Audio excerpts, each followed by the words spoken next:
Hi, my name's Mary Therese Mary Magdalene DePiro.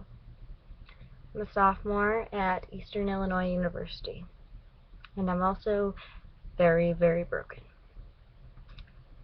And I guess it all started when, well, probably with birth, but when I was 5, they had me tested for ADHD, and they put me on medication when I was 6. And I've been on medication since. And I had a lot of learning disabilities, like I couldn't, when I read, it was very weird. It was like I saw all the letters, but I didn't see spaces. And math, even though it was really easy for me to do formulas in my head, I couldn't do computations. So I had a lot of trouble with that, and got made fun of a lot. So I was really sensitive, and I always made a big scene, I guess. But when I was 5 years old, well, I had depression, and I attempted suicide when I was 5, and I did some form of self-injury every day from the moment I was 5 till about last May. And I didn't want to be alive. And growing up was really hard.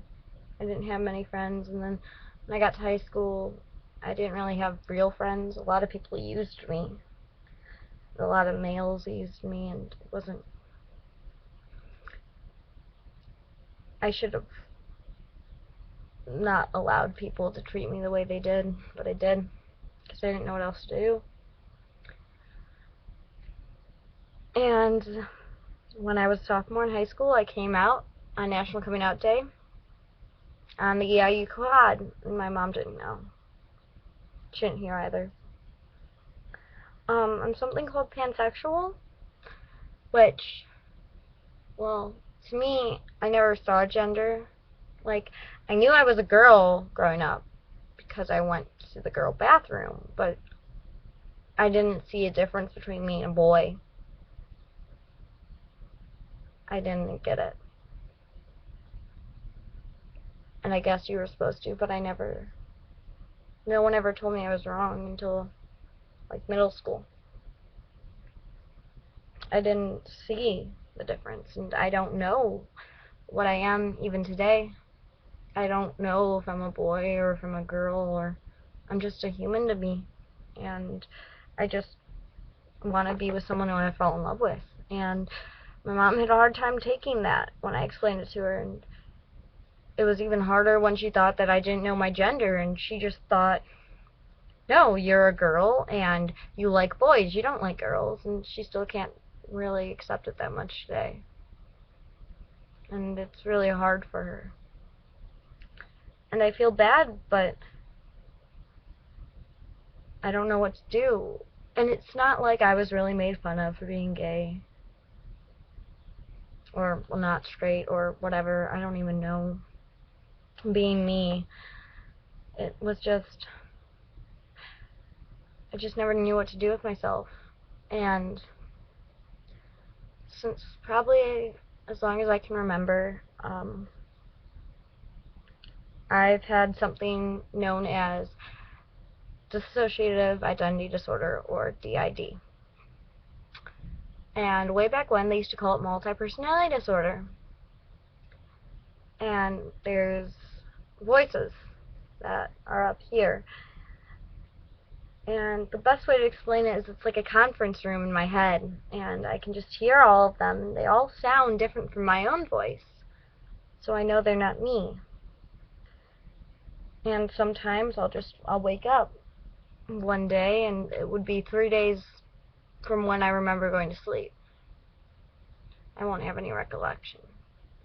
And when I was a kid, it affected me a lot, but now it doesn't affect me as much, because I guess I've gotten better at taking care of that. But when I tell people that I live with that this is what I have, because they need to know if something goes wrong, like if something happens to me, they need to know that I have a blood sugar problem, and if I pass out, how to treat that and stuff. And it scares people, and they call me a freak, and they run away from me because they don't understand it.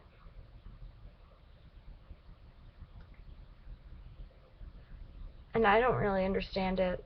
I don't understand why a 5-year-old would be able to conceive death, much less try to kill themselves. I don't know why I felt the need. I don't know why, but I did. And then they sent me to therapist after therapist. Every year of my life I was at a different therapist. They always told me there was some reason why I was sad, and it was never right.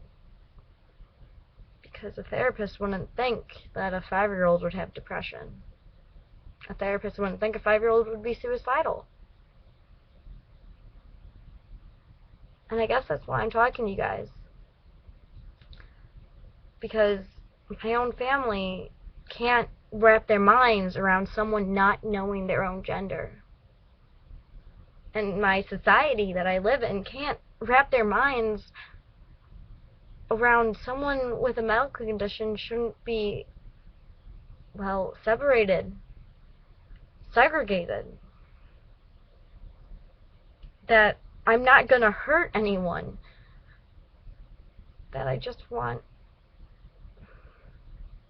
not to be hurt anymore. And I really just hope maybe I can do something, because the last time I attempted suicide, I don't remember it. I remember going to sleep that night. It was my best friend had killed himself. And I was going to sleep that night. I cried myself to sleep. And the next morning I woke up and there was just blood everywhere. And I don't know what I used, and I don't know what was wrong. I don't know what happened.